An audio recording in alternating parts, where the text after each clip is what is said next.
So much for joining us. My pleasure. COP30 happening in the region this year in Brazil. And for the first time, indigenous peoples have a seat at the table. Can you tell us about Chile's indigenous population and their contribution to this? I think, as is seen in countries around the world, it is indigenous people, indigenous communities that are the best guardians of nature. And as the Minister of Environment, my role is to protect our very valuable nature.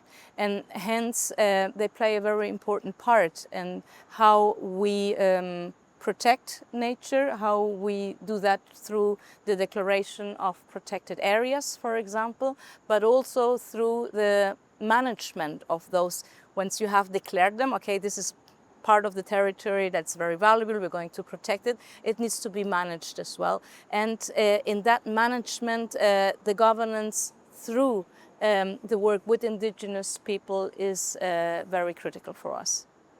How would you rate your country's progress on the Sustainable Development Goals? We're 5 years away from 2030, especially the ones particularly to climate action and life below water. We have a long-term implementation of these goals. We know that in many parts of the world, the implementation of the SDGs have slowed down, in particular after the pandemic.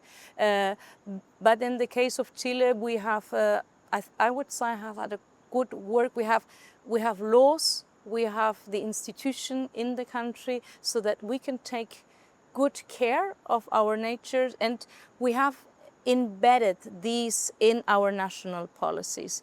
We have committed for climate, but also for biodiversity and also for pollution. So they are very much embedded in cross-sectorial policies in the country, and that has allowed us, I would say, to advance in a satisfactory way.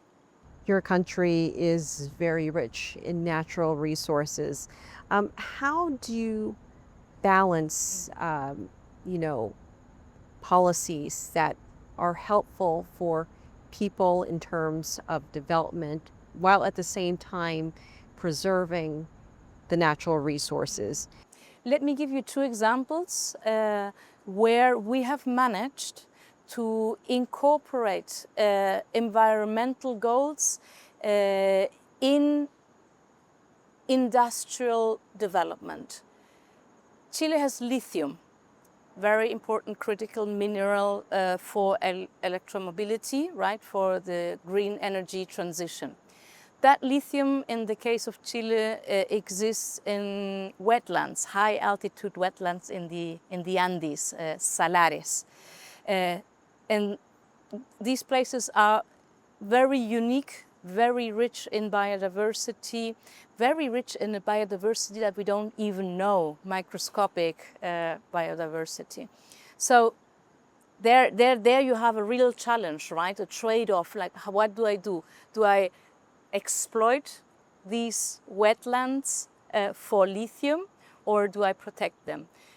What we have done with our national lithium strategy is that 30% of those wetlands are going to go for protection. We are not going to touch them. They're going to go for protection, and in that way we are fulfilling our commitment with the 30 by 30 goal, by which 30% of all relevant ecosystems have to be protected by 2030. And not only that, the other wetlands that are going to be exploited, they are going to be exploited for lithium with new methodologies, with new ways that do not use as much water. You're talking about a lot with what you're doing with water. What can you share with other countries who are struggling to do the same or looking for ways to preserve water?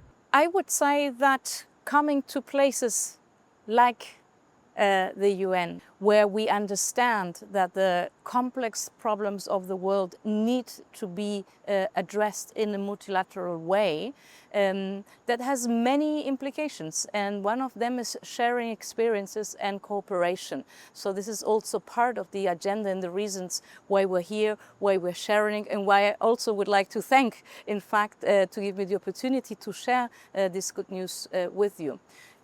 Let me very briefly give you another example, green hydrogen.